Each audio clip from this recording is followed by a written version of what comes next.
السلام علیکم ورحمۃ اللہ وبرکاتہ۔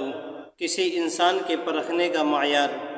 حضرت لقمان رحمۃ اللہ علیہ سے منقول ہے کہ اے بیٹے، 3 شخص 3 موقعوں پر پرکھے جاتے ہیں: حلیم و بردبار آدمی غصے کے وقت، بہادر آدمی لڑائی کے وقت، اور بھائی احتیاج کے وقت۔ کہتے ہیں کہ ایک تابعی کی ایک آدمی نے ان کے سامنے ہی تعریف کی۔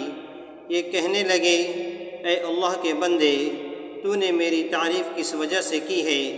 کیا تو نے مجھے غصے کی حالت میں بردبار پایا ہے؟ کہنے لگا: نہیں۔ تو کیا پھر کسی سفر میں میرا تجربہ کیا ہے اور مجھے اچھے اخلاق والا دیکھا ہے؟ وہ بولا: نہیں۔ کہنے لگے: تو کیا پھر کوئی امانت رکھ کر میرا تجربہ کیا ہے اور مجھے امین پایا ہے؟ اس شخص نے جواب دیا: نہیں۔ فرمانے لگے: پھر تو بہت افسوس کی بات ہے، کسی شخص کو دوسرے کی تعریف اس وقت تک زیبا نہیں ہے جب تک ان 3 باتوں میں اس کو پرکھ نہ لے۔